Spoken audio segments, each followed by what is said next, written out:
억눌린 자들, 상한 이들의 숨통을 틔워줬던 그 기도가 어떻게 탄생을 했는가, 이 질문을 하면서 제가 이 말씀을 준비했습니다. 오늘 7번째 기도의 생명을 건 사람들 이 설교인데요. 우선 기도의 주인공이 한나는 그 남편을 먼저 소개합니다. 남편에 대해 잠깐 말씀드리면, 당시로 보자면 중앙 시내권이 아니라 저 지방 산지에 아주 깊숙한 곳에 한 레위인이었던 엘가나의 아내였습니다. 원래 레위인들은 여호수아서를 보면 땅을 기업으로 분배받지는 않아요. 왜냐하면 그들은 각 지방에 흩어진 자들을 가서 전문적으로 예배를 섬기는 대신 사례를 받습니다. 그 공급으로 더 열심히 기도해주고 함께 예배를 세워가는 것이 선택받은 그들의 몫인데, 여러분 지난주도 그랬고 오늘도 이어집니다. 사사시대와 오늘은 왕정시대로 넘어가는 과도기인데, 실은 모든 영적 권위가 무너지고 제자리에 있는 것이 하나도 없는 캄캄한 암흑시대였기 때문에, 그런 시류 속에 엘가나가 아무리 레위인이고 대를 이어와도 그 집안 역시 큰 차이가 없었다라고 합니다. 특별한 역할이 있어야 되는데 사람들이 그냥 이제 레위인을 굳이 찾지 않는 거죠. 이미 예배가 필요 없게 됐기 때문에. 여러분 이해가 되시죠? 가난한 삶을 살았을 거고 그의 아내가 한나였습니다. 특이한 점은 그녀에게 자녀가 없었다는 점입니다. 당시에 자녀가 없는 여인은 고대 근동시대의 상황을 보면 하나님의 저주받은 자로 비춰집니다.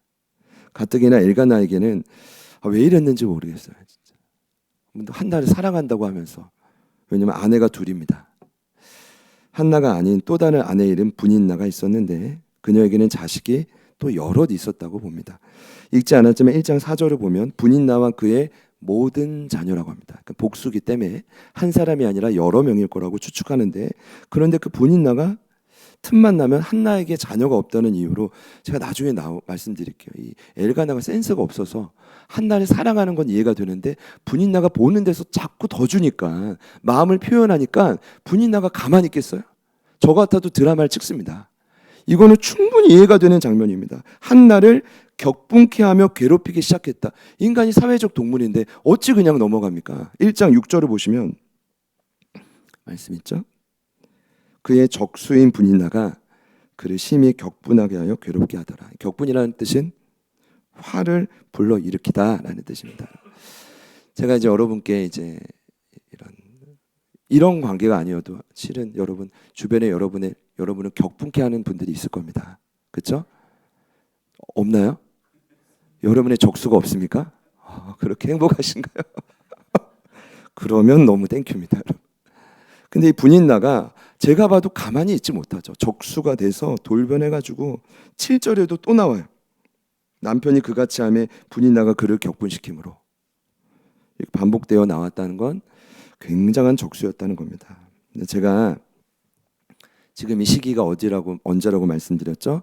사사시대와 왕정시대를 잇는 과도기인데, 여러분 조금만 고민해 보십시오. 뭐냐면 1장 3절을 보니까 매년 엘가나의 집은 그래도 실로에 올라가서 믿음의 본을 보여줬다라고 합니다. 그러니까 사람들은 그렇게 하지 않아도 그래도 이 가정은 하나님 앞에 나아가서 정기적으로 예배를 했다는 건데, 그래도 저는 팩트를 말씀드리면 하나님이 원하시는 건 일부 다처제가 아니라 이 당시에도 일부 일처제였다는 겁니다. 그러니까 그런 엘가나도, 예배를 드릴 때 엘가나도 그것 못 지켰던 것입니다. 그만큼 그 시대가 저는 암울했다고 봅니다. 제가 지난주에요, 베들레헴을 향한 나오미의 기도를 설명할 때 사사시대의 가장 큰 특징을 말씀드렸습니다. 이스라엘의 왕이 없으므로 각자 자기 소견에 옳은 대로 행하였다. 그럼 제가 볼 때는 지금 후기 현대사회만 포스트 모더니즘의 가치관에 사로잡힌 게 아니라 수천 년 전인 이 당시에도 포스트 모더니즘입니다. 그 가치관은 저는 적그리스도라고 생각합니다. 적그리스도가 뭡니까? 오고 오는 세대에 하나님과 교회를 끊임없이 대항하는 자들인데, 네로나 히틀러만 적그리스도가 아니라, 산발락과 도비아만 적그리스도가 아니라 가치관도 적그리스도라고. 왜냐? 포스트 모더니즘은 여러분 아실 겁니다. 절대 진리 부정합니다. 따르기 싫다는 겁니다. 다 인정해 주는 거예요. 그러니 포괄적 차별금지법이 자꾸 등장하는 겁니다. 여러분 원래 기독교 사회는 죄송하지만 그런 사회가 아닙니다. 하나님의 절대 진리에 따르라는 것입니다. 근데 그 포스트 모더니즘이 사명이 있습니다. 절대 담론의 핵심인 성경을 해체시키는 겁니다. 그러니까 오늘날뿐만 아니라 그 당시도 마찬가지입니다. 하나님 말씀은 있지만 무시하고요. 성도들이 타협하고요. 늘 적당히 행합니다. 그러니까 망하죠. 그러니까 끝에 하나님 원망하는 건데 본인의 잘못은 모르고 결국 모든 탓을 하나님께로 돌리는 겁니다. 물론 여러분에게 지식은 필요합니다. 말씀은 들어야 생기니까, 믿음은. 그런데 여러분 이제 인정하실 겁니다. 물론 지식이 있어야 말씀을 지킬 수 있겠지만 지식만 있다고 지키는 것은 아니더라고요. 제 말이 맞죠? 결국 자기 기준대로 사는 것입니다. 사사기 21장 25절인데요. 그때 이스라엘 왕이 없으므로 사람이 각기 자기 소견에 오는 대로 행하였더라. 어쨌든 이게 시대 배경인데 당시 한나는 재정적으로도 어렵고 남편도 센스가 없어서 그 잘못된 결정도 있었고 다른 아내인 분인나는 적수가 돼서 끊임없이 격분케 하고. 그런데 여러분 이건 다 괜찮아요. 실은 한나 입장에서 이건 다 괜찮다는 거예요. 실은 그녀의 마음을 가장 어렵게 한 건 뭘까요?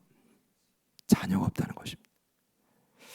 결론적으로 주변 사람들에게 하나님께 저주받은 자로 비춰주고 그래도 되는데 그녀의 마음에는 하나님 제발 나에게도 자식을 주십시오. 당시 그녀가 흘린 눈물과 원통함은 이루 말할 수 없었습니다. 그러나 여러분 잘 들어보십시오. 정말 감사한 것은 이 같은 조롱과 수모에도 그녀가 분인나와 다투거나 남편을 원망하지 않았다는 것입니다. 잘 들어보십시오. 또 스스로 자책하거나 원통해서 자책하면서 목숨을 끊을 수도 있잖아요. 그러나 그는 이런 인간적인 방법을 택하지 않았어요. 대신 그녀는 배수의 진을 치는 기도를 시작합니다. 일반 병법을 보면 절대로 등 뒤에 강이나 바다를 두지 않습니다. 왜냐? 싸우다가 피신하려면 뒤에 뭐가 있어야 되죠? 산이나 언덕이나 동굴이 있어야 됩니다. 그런데 뒤에 강을 두는 배수해 주는 어떤 의미입니까? 나는 더 이상 물러갈 곳이 없다라는 뜻입니다. 인간적인 해결책이 아니라 하나님의 해결책을 선택한 것입니다. 저도 이 순서를 하나님 어떤 말씀입니까? 매주 초에 묻고 결정하는데 제가 보니까 오늘 말씀의 주인공은 여러분도 되어야 되겠지만 제가 되어야 될 것 같습니다. 지금 교회 모든 상황과 형편은 누군가는 배수의 진을 치는 기도를 해야 되기 때문입니다. 하나님이 미리 말씀드리지만 저에게 하시는 말씀 같습니다. 혹시나 이 자리에 말씀을 들으시면서 오늘 한나와 같이 기도가 필요한 분들이 있다면 즉시 그 기도를 시작하시기를 축복합니다. 오늘 한나가 보여준 기도의 특징을 저는 3가지로 정리해 봤는데요. 첫 번째, 정기적인 기도입니다. 매년 성전에 올라간 것도 증거입니다. 1장 3절과 7절과 19절을 보면요. 19절에 그들이 아침에 일찍 일어나 여호와 앞에 경배했다라고 합니다. 굳이 적용하자면 그녀는 새벽 기도를 했다는 겁니다. 새벽에. 왜 그랬을까요? 지금도 목회자분들이 모이면 1급 이거는 비밀인데 새벽 기도만 없으면 살겠다. 그래서 어떤 기도는 저녁 기도로 바꿨대요. 그래서 제가 지난 바울 연합성교회 6교회 모여가지고 제가 늘 제가 리더인데 운전은 제가 늘 이렇게 하고 식당으로 모시고 가는데 한 목사님이 우리는 다 저녁 기도로 바꿨어. 이젠 시대가 바뀌었어. 그런데 이상하게 마음에 걸리는 건 예수님은 늘 새벽을 깨우셨고 근데 저녁은 너무 바쁘지 않아요? 새벽이 가장 그래도 안정적인 시간이 아닐까요? 모르겠습니다. 여러분이 정말 원하신다면 저는 바꿀 수 있겠지만 저희 교회는 굳이 지금 바꾸는 게 중요한 게 아니라 일단은 새벽을 깨우는 게 중요한 것. 그게 중요하죠. 그런 기도를 제가 볼 때는 19절을 볼 때 한 겁니다. 그리고 오늘 9절과 10절을 보면 그녀는요 일행의 자리를 떠났어도 따로 주님 앞에 나아가 기도를 이어갑니다. 그리고 12절을 보시죠. 한나가 여호와 앞에 어떻게 기도했대요? 오래 기도했다고 합니다. 여러분 이것이 배수의 진을 치는 한나의 기도의 시작이었습니다. 여러분 어느 날 갑자기 하늘과 땅을 움직이는 중보기도자가 되는 게 아니라요. 배수의 진을 치기를 원한다면 여러분 정기적인 기도를 시작하시기를 축복합니다. 여러분에게 감동을 주시는 시간과 장소를 반드시 정해서 하나 팁을 드리면 여러분의 익숙한 삶의 터전은 어려울 겁니다. 가능하면 성전에 오셔서 아니면 여러분만의 골방을 만드셔서 기도하시기를 축복합니다. 둘째는 통곡하는 기도였습니다. 10절을 보니까요. 한나가 마음이 괴로워서 여호와께 기도하고 어떻게 했죠? 통곡했다. 그냥 기도로 충분한 설명이 되면 통곡이라는 말은 굳이 쓰지 않습니다. 성경은 이름도 필요 없으면 아무개로 땡입니다. 근데 왜 통곡했다고 했을까요? 바카라는 히브리어는 몹시 울다라는 뜻입니다. 그러니까 이제 기도할 때 그냥 흐느껴 오는 게 아니라 몹시 울어가지고 누가 봐도 심각하게 울고 있는 상태를 바카라는 단어로 씁니다. 근데 제가 오늘요, 이 한나의 통곡하는 기도를 통해 다시금 깨닫는 바가 있습니다. 그건 뭐냐 하면 기도는 자격이 아니라 자세가 중요하다는 겁니다. 실은 한나는 아무 자격도 없는 여성입니다. 당시 여성은 카운트도 안 돼요. 남성은 숫자로 세도 여성은 안 세는 이유는 기본적으로 사람으로 인정받지도 못하는 존재가 여성입니다. 그럼에도 그녀는 통곡하며 하나님 앞에 간절히 매달렸다는 오늘 말씀이 나옵니다. 이렇게 설명드리려고. 실은 오늘 본문에 한나만큼 많이 대화하는 인물 중에 하나가 누구냐면 엘리 제사장입니다. 정확히 말하면 대제사장. 오늘 그녀의 기도가 그 자격이 아니라 자세가 중요하다는 것, 엘리와의 대화를 통해 저는 보여준 적 있다고 생각했습니다. 엘리는 대제사장 겸 당시 사사시대의 끝물 사사. 그래서 모든 권력이 집중되어 있는 실세입니다. 그럼 사사고 대제사장이니까 하나님 앞에 기도할 자격, 사람들이 알아주는 자리가 얼마나 명백합니까? 그런데 그는 이상하게도 사무엘상 4장 15절을 보니까요, 이렇게 나와요. 그의 눈이 어두웠대요. 근데 어둡다는 뜻은 단지 그의 나이가 98세라서 어두웠던 게 아닙니다. 모세는 120세여도 눈이 어둡지 않았다고요. 이 뜻은 뭘까요? 그의 영적인 눈이 점점 더 감겼다는 겁니다. 여러분 점검해 보십시오. 하나님과의 관계가 끊어지면 사람들과의 관계도 멀어집니다. 하나님의 마음과 눈물이 닿지 않으면 이런 모든 기도, 중보, 섬김, 이게 짜증나기 시작하는 거죠. 그러다가 분별력을 완전히 제로 상태로 맞이하게 됩니다. 사라지는 거죠. 오늘 제가 봤을 때는 엘리가 그랬습니다. 2장 22절을 보니까요, 엘리가 매우 늙었는데 그의 아들들이 회막문에서 수종도는 여인들과 동침했다. 예배 초소에서 여인들을 데려다가 동침한 아들들. 그런데 죄를 알면서도 징계하지 못하는 것은 엘리에게는 아무런 힘이 없었던 것입니다. 음란을 보면서도. 후에 엘리는요, 하나님의 언약궤가 블레셋을 뺏겼다 소식을 듣자마자 4장 18절을 보니까요, 몸은 비대해요. 비대한 까닭으로 의자에서 뒤로 넘어져 목이 부러져서 죽습니다. 이것이 그의 마지막이었습니다. 지금 엘리와 한나를 비교하는 겁니다. 제가 볼 때 한나는 엘리 같은 제사장도 아닙니다. 그만한 권력도 없습니다. 힘도 없습니다. 그래서 그녀가 기도할 때 할 수 있는 최선은 뭐였을까요? 통곡하며 기도하는 것입니다. 여러분, 하나님은요, 여러분의 눈물을 주의 병에 담으시는 분이십니다. 그러면 얼마나 더 담아야 될까요? 저에게 하는 질문입니다. 시편 56편 8절입니다. 나의 유리함을 주께서 계수하셨사오니 나의 눈물을 주의 병에 담으소서. 이것이 주의 책에 기록되지 아니하였나이까. 제가요, 집에서도 좀 울어야겠어요. 그랬더니 하원이 요원이가 아빠는 이렇게 울지도 않는다고 그랬어. 나는 굉장히 많이 우는데, 아니면 제가 울 때 이걸 좀 셀카를 찍어가지고 아이들이 자꾸 보여줘야 되려나. 때로는 억울하더라고. 억울해. 하나님 앞에서 우는 거야 아빠는. 근데 안 통해.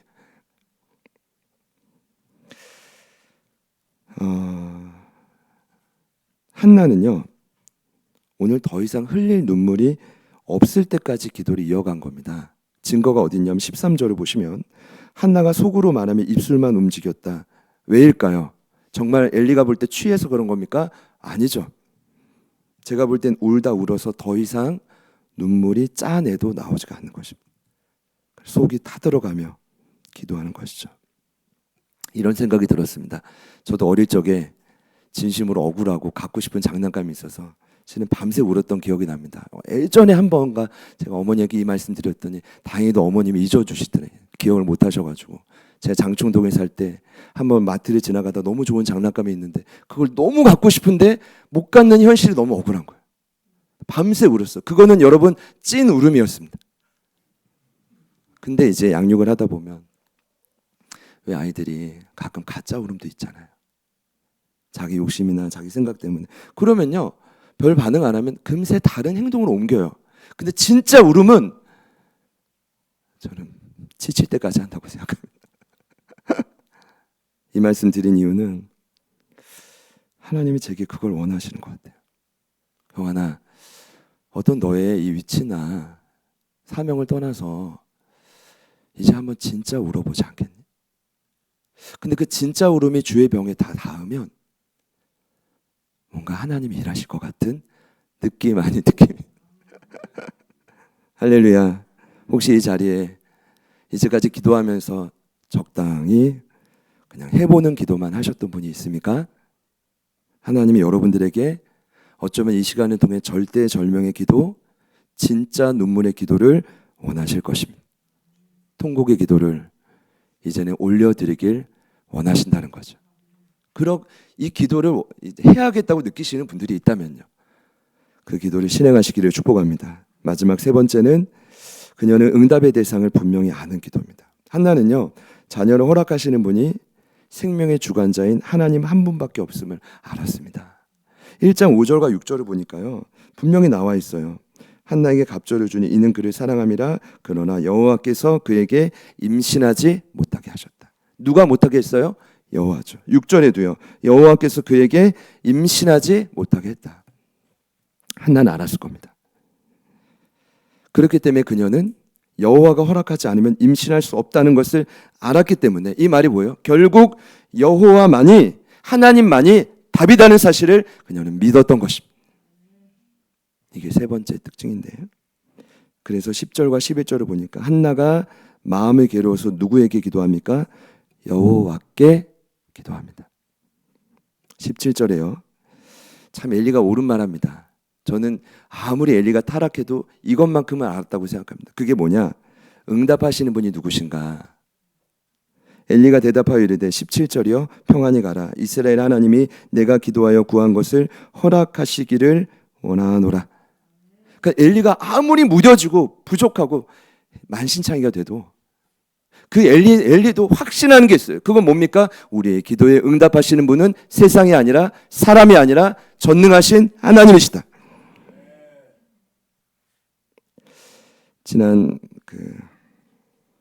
올사기도회 때 참, 저는 너무 저만 감동이었는지 몰라도 제가 말씀이 너무 위로가 됐어요. 왜냐하면 시편 63편이 묵상 본문이었는데 다윗이 모든 고통을 다 겪었죠. 그런데 마지막 큰 시련 중 하나가 사랑하는 아들 압살롬이 아버지를 죽이려고 하는 거예요. 이런 위기도 저에게 올 수 있다고 생각합니다. 저는 만약 유언이가 그런다면 저는 못 견딜 것 같은데, 다윗은 광야로 피신해가지고 거기서 뭘 하기 시작하느냐? 영혼도 육체도 만신창이가 됐지만 하나님께 기도하기 시작합니다. 그게 시편 63편입니다. 근데 이 말씀을 보니까 확실히 다윗이 확신했던 게 있습니다. 목숨이 위태롭고 영혼이 만신창이가 되었을 때 어떻게 그 위기를 극복했는가? 그가 상담을 받았습니까? 물을게요, 여러분께. 그가 전문 상담 받았나요? 아니면 재정 원조가 있었습니까? 아니면 수많은 군대가 그를 찾아왔나요? 아니요. 63편에서 다윗이 다시 살아났던 힘은, 그의 공동체와 교회가 다시 살아났던 힘은 세상에 있지 않았어요. 누구에게만 있었습니까? 하나님께만 있었음을 믿으시기를 축복합니다. 그분만이 답이고 그분만이 길이에요. 그래서 다윗이 63편을 시작하면서 이렇게 외쳤습니다. 간절히 주를 찾겠다. 간절히 주를 찾겠다. 64편 1절, 하나님이여 주는 나의 하나님이시라. 내가 간절히 주를 찾되 물이 없어 마르고 황폐한 땅에서 내 영혼이 주를 갈망하며 내 육체가 주를 앙모하나이다. 거기 간절히 샤하르라는 단어는 상징적으로 보면 나를 세다라는 뜻입니다. 막 소리치고 통곡이 아니라 시간을 정해서 집중해서 하나님 앞에 지속적으로 나아갔다는 뜻이에요. 어제 저는 너무 어제도 행복한 하루였습니다. 실은 이제 제가 좀 게을러서 그런지 어제 보통 안 그러는데 제가 어제 새벽 2시 소파에 쓰러져가지고 4시에 깨가지고 또 말씀을 준비하고까지 왔는데, 왜냐면 어제 중요한 일이 있었습니다. 강화에 구프리지와 함께 조금 더 늦게 시작했지만 우리 형기 집사님이 양육하시는 꿈이 자라는 공간, 지금 한 30년 가까이 레슨을 받으니까 제가 볼 땐 진짜 강화의 이건 문화 충격입니다. 진짜. 그런데 그 중에 22분이 뭐 트로트도 있고 가요도 있지만 대다수의 신앙을 담은 곡들을 드럼으로 연주하는 곳을 갔습니다. 근데요, 제가 군에 딱 들어갔을 때 그때 유행했던 곡이, 군인들의 눈물을 막 흘렸던 곡이 뭐냐면 저 먼 산 끝에 뭐가 있을까, 그 이제 보아의 아틀란티스 그거 나오면 막 주옥벽 춤추고 눈 치우면서도 힘을 얻고 이랬단 말이에요. 그 노래도 나왔고 잭스키스의 뭐 러브도 나오고 신호등도 나왔는데 제가 너무 은혜 받았던 노래가 신기루 인생이라고. 전 처음에 트롯인 줄 알았어요. 가사가 뭐냐면 고해 같은 힘든 인생 될 줄 알고 뛰었건만 그럴수록 거품처럼 부서지는 내 인생아. 와, 기가 막히잖아요, 가사가. 근데 2절 가사 충격인 거예요. 어떻게 나오냐면 의지할 것 없는 이 몸 두 손 들고 죽게 왔네. 무거운 짐 내려놓고 예수님만 의지하리. 이 곡을 드럼치면서 하는 거예요. 후렴 주님 없는 인생길 신규로가 아니던가. 광야 같은 세상에서 예수님만 의지하니. 잡초 같은 내 인생에 이제 꽃이 피어나네. 이 음은 아닙니다. 아마 그런 이제 계속 반복. 잡초 같은 내 인생에 이제 꽃이 피어나시기를 축복합니다. 누가 꽃을 피워요? 잡초 같은 우리 인생에 누가 꽃을 피워요? 주님만이 피우시는 거라고요. 오늘 일부 예배를 다녀가셨지만 새가족이신 도인 형제님, 와, 지난 목요일에 밤 9시 가까이 돼서 만났어요. 종남 성도님 양육을 하고 만났는데 얼굴이 너무 밝은 거야. 저를 보는 게 이렇게 행복하시구나. 근데 이게 밝은 이유를 듣고 보니까 월요일에 해고 통지를 받으신 거예요. 근데 왜 이렇게 밝으실까? 고민해 봤더니 처음에 권도윤 성도님이 등록을 미뤘던 이유 중에 하나가 자기네 회사가 과천에 있어가지고 너무 멀어가지고 이사를 가야 된다는 거예요. 그게 기도 제목이에요. 그건 제가 그랬죠. 한 달 있다 가든 2달 있다 가든 이곳에 있는 동안 제대로 신앙생활 해봅시다. 할렐루야. 그때 이제 곧 오실 우리 그 포항에 있지만 지금 최종민 집사님 병갈 내고 쉬고 있어요. 그분이 또 옆에서 도와주셔가지고 잘 됐어. 그런데 놀랍게도 회사의 그 부서가 사라져. 이게 할렐루야인가요? 근데 오늘 일부 예배 때 딱 유정 간사님 앉아 딱 저 자리에 있는데 빛이 나기 시작하는 거, 빛이 나. 이렇게 예배에 집중하는 걸 제가 처음 봤어요. 왜 그럴까요? 회사의 내 부서는 사라졌지만 신기루가 됐지만 그분의 마음속에 어떤 믿음이 생긴 겁니까? 하나님이 내 인생을 책임지신다. 하나님만이 내 인생의 답이시다. 그 믿음 때문 아닐까요? 그거 아닌 거면 미친 거죠. 정말. 아닙니까? 저는 전자라고 믿습니다. 여러분 전자예요. 우리 도영전이 보시면 후자라고 생각하지 마시고. 사랑하는 여러분, 근데 놀라운 점은 세 가지 기도 특징 말씀드렸지만 오늘 배수의 진을 치고 생명의 기도를 이어가는 한나의 기도가 기도 중간에 달라졌다는 점입니다. 이게 오늘 핵심이에요. 처음에는 분명히 아들을 구하는 기도를 했지만 그러나 그 기도가 서서히 아들을 바치는 기도가 되었다는 것입니다. 아들을 구하는 기도를 시작했는데 아들을 바치는 기도로 변화됐습니다. 11절을 다 같이 마지막으로 읽겠습니다. 시작. 서원하여 이르되 만군의 여호와여 만일 주의 여종의 고통을 돌보시고 나를 기억하사 주의 여종을 잊지 아니하시고 주의 여종에게 아들을 주시면 내가 그의 평생에 그를 여호와께 드리고 삭도를 그의 머리에 대지 아니하겠나이다. 다 같이요. 아멘. 평생 그를 여호와께 드리고 삭도를 그의 머리에 대지 않겠습니다. 나신인 서원이죠. 근데 갑자기 이 고백이 왜 등장을 했을까요? 실은 민수기를 보면 나신인의 특징이 있는데 나신인이 언제 등장하느냐? 하나님의 말씀을 대언하는 레위인들이 정신을 못 차리고 엘리처럼 엉뚱한 행동을 하다가 타락을 하면, 그러니까 제 역할을 감당하지 못할 때 새로운 영적 바람을 광야에 불러일으킬 때 그때 하나님이 쓰셨던 존재가 나신인의 등장이었습니다. 그렇기 때문에 나신인 하면 하나님이 택한 나신인보다는 스스로 자원하는 나신인, 성경은 여기에 주목하고 있죠. 그러니까 착출병보다는 지원병으로 내가 그럼에도 쓰임 받겠다는 하나님의 의지가 강한 것입니다. 그런 의미예요.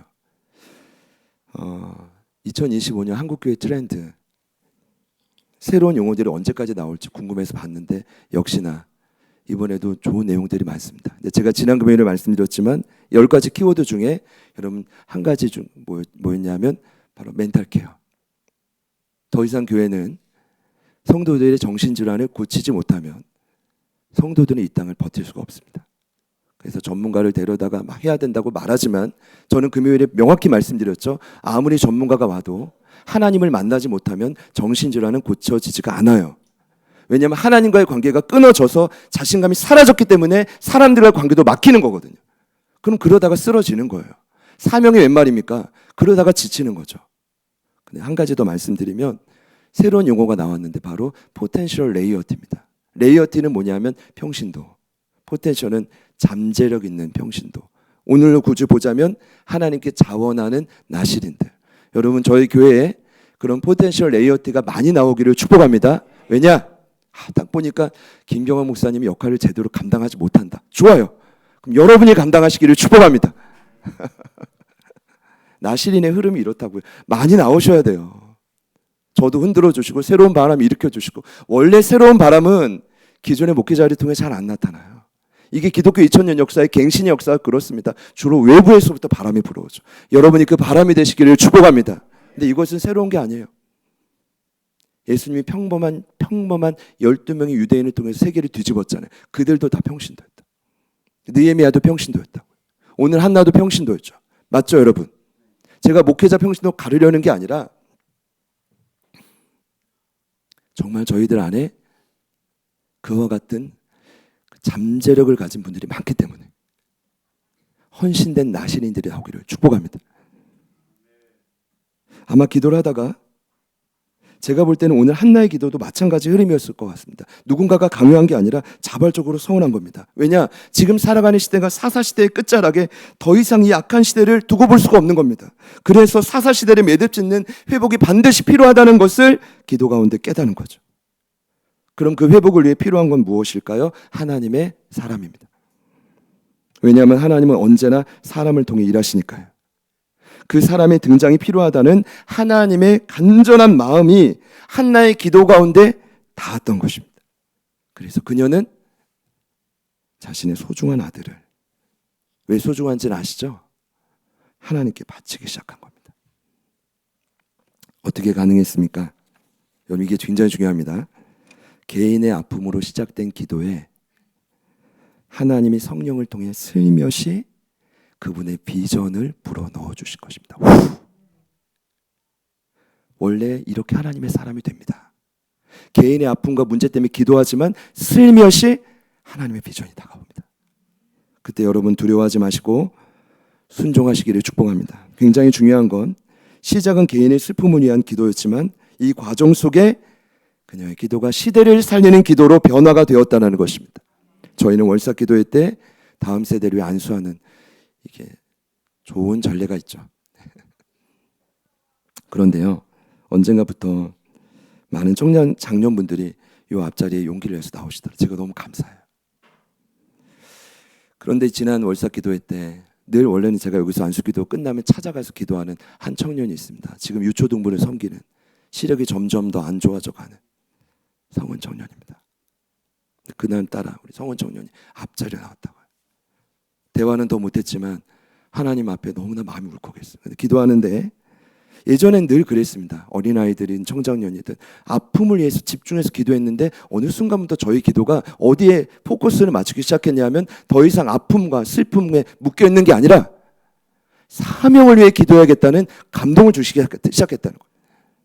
그러니까 사명을 위해 기도하니까 우리 아픈 성은이도 반드시 하나님이 책임지겠다는 확신을 주시는 거예요. 그냥 내 목적, 내 유익이 아니라 하나님의 사명을 위해 달려가야 되니까요. 어린 노아도 노엘이도 마찬가지죠. 태양이 하늘이도 마찬가지죠. 어린 백일 된 라인이도 마찬가지다. 다 마찬가지인 거예요. 누구나 다 개인의 아픔을 위해 기도를 시작하지만 그 기도는 사명을 위한 기도로 바뀌어져야 되는 거죠. 그럼 제 설명 이해가 되시나요? 말씀을 맺겠습니다.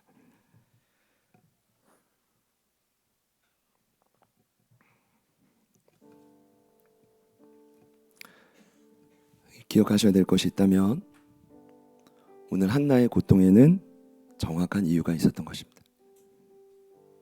저는 그래하여 여러분의 아픔과 한계에도 반드시 이유가 있을 거라고 생각합니다. 마태복음 10장 29절을 보면 하나님은 허락 없이 참새 한 마리도 떨어뜨리지 않으십니다. 그럼 문제가 있다, 아픔이 있다, 이유가 있는 것입니다. 오늘만큼은 이 말씀을 있는 그대로 받아들이시기를 축복합니다. 언제까지 비껴가지 마시고요. 이유가 있는 것입니다. 한나를 보니 이유가 분명히 있다라고 우리에게 가르쳐주고 있지 않습니까? 하나님은 심지어 머리칼까지 세시는데요.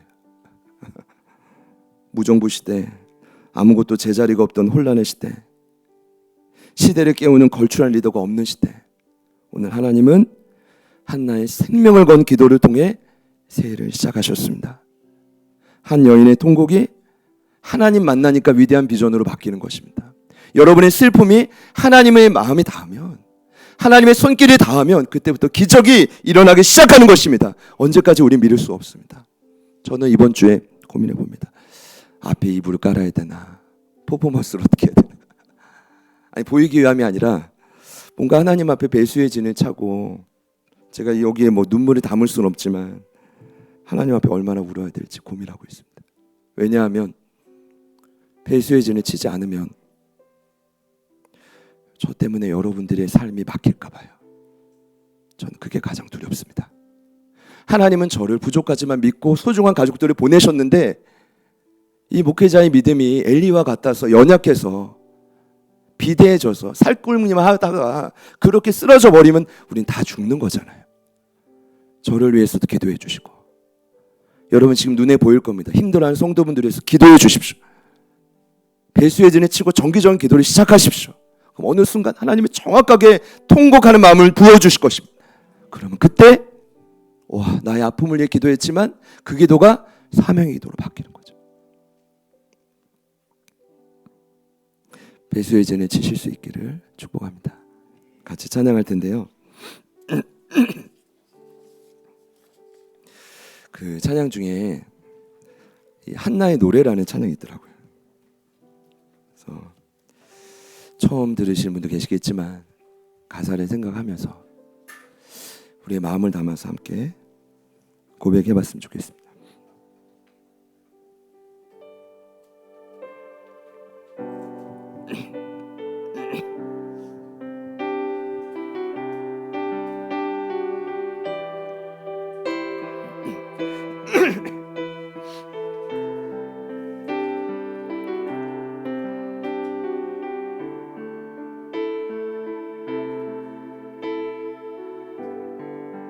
어제와 다른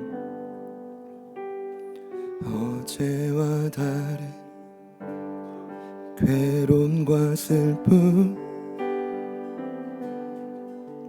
깊은 탄식에 기도할 수 없고, 저연한 내 안에 속사람은 주를 보지만 말하지 못하네. 나를 약한 자로 보지 않고 나의 원통한 그 맘을 아시니 오직 나의 주, 내 주의 사랑이 나의 속사람을 고쳐주시네. 주의 사랑이 목마름 채우고 주의 위로가 눈물을 닦으니 주님의 은혜가 필요한 이 땅에서 이곳에서 주와 함께 노래하리. 주의 사랑이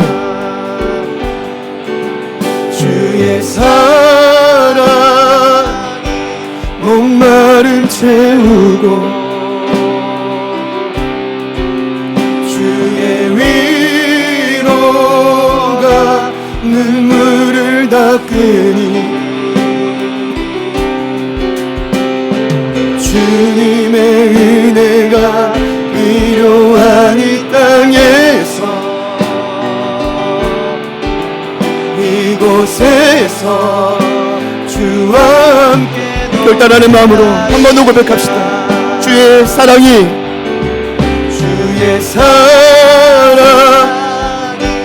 목마름 채우고 주의 위로가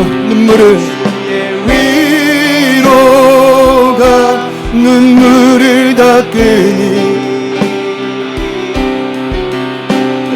주님의 은혜가 필요한 이 땅에서 이곳에서 주와 함께 노래하리라. 여러분, 오늘 말씀 들으시면서 어떤 단어와 문장이 가장 가슴 깊이 남습니까? 그것이 여러분이 한 주간 붙들고 살아가야 될 계명입니다. 그것이 무엇이든 성령께서 반드시 여러분의 가슴에 심기신 줄 믿습니다. 그렇다면 그것을 붙들고 이 시간 기도할 때 성령님, 내가 어떻게 기도할 바를 알지 못합니다. 물론 정기적으로 통곡하며 응답을 믿고 나아가야 되지만 하나님, 나에게 가장 필요한 기도의 원리를, 방법을 성령님 알려주시옵소서. 그리하여 나의 오늘 아픔과 한계를 위해 기도를 시작했지만 그 기도가 반드시 하나님 사명을 위한 시대를 살리는 기도로 변화라는 역사가 일어나게 하여 주십시오. 하나님, 나는 평범하지만, 우린 연약하고 참 모자라지만, 그럼에도 하나님 우리에게 잠재력을 주시고 하나님의 도구로 쓰시고자 오늘 이 말씀을 듣게 하신 줄 믿사오니 한나와 같이 시대를 살리는 하나님의 사람들을 깨우는 통로로 우리를 사용하여 주십시오. 우리 주님 이름 한번 부르시고 우리 다 같이 주신 말씀을 붙들고 한 마음으로 기도하십니다. 주님,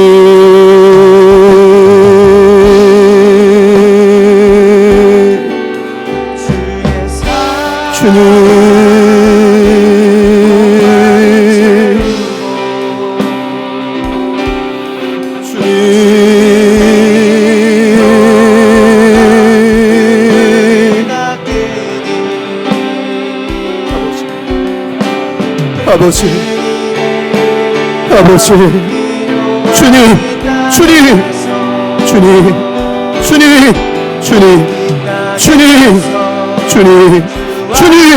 주님, 하나님의 위로, 하나님의 도우심, 하나님의 강건한 능력, 주여, 주님 도와주시오. 성령 하나님이라, 주님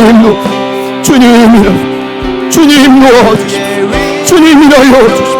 성령 하나님, 아버지 하나님, 아픔 있는 세상, 문제가 산적한 그곳에 우리가 믿음을 다해 나아가 성령 하나님 도우시오.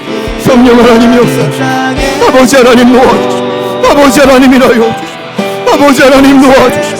성령님 도와주시오. 하나님, 이들의 삶이 막히지 않게 하나님 응답하기를 소망합니다. 그러나 이 위기를 돌파해 갈 수 있는 기도의 용기를 부어주시오.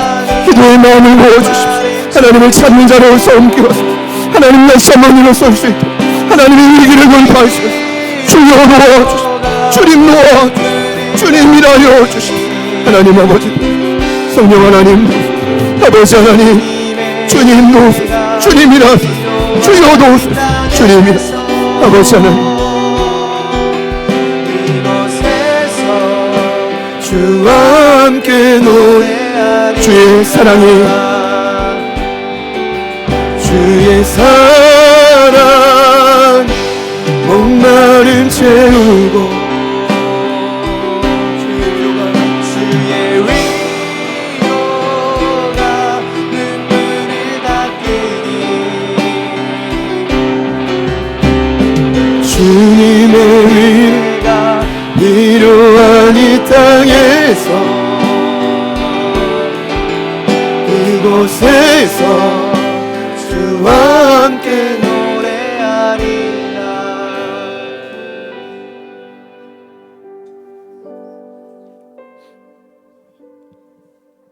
겉으로는 저희가 하나님이나 사람 앞에 가리고 있지만 우리의 정신적 아픔과 눌림이 심각한 분들이 많이 계신 줄 압니다. 연약한 종을 포함하여 이 시간 배수의 진을 치는 기도를 시작해야 될 가족들에게 성령님 찾아가 주셔서 용기를 낼 수 있도록 도와주십시오. 결단하는 용기를 허락하여 주십시오. 기도가 아니면 그의 가정도 그의 삶도 더 이상 전진할 수 없사오니 막다른 골목에서 더 이상 세상을 기웃거리지 않게 하여 주시고 세상 방법을 따라가지 않게 하여 주시고 각자 자기속에 오는 대로 행하지 않도록 역사하여 주옵소서. 오직 하나님만을 붙들고 하나님의 사랑으로 다시 우뚝 서는 한 분 한 분이 되게 하여 주옵소서.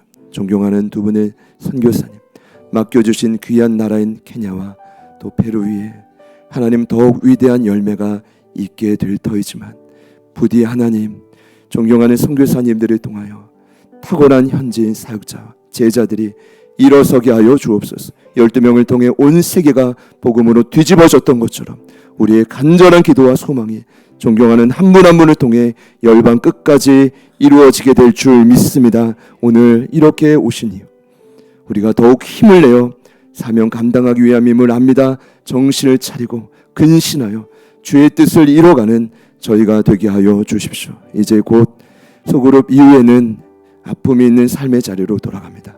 그곳에서 하나님의 사랑과 하나님의 위로로 더욱 승리하는 한 분 한 분이 되게 하여 주십시오.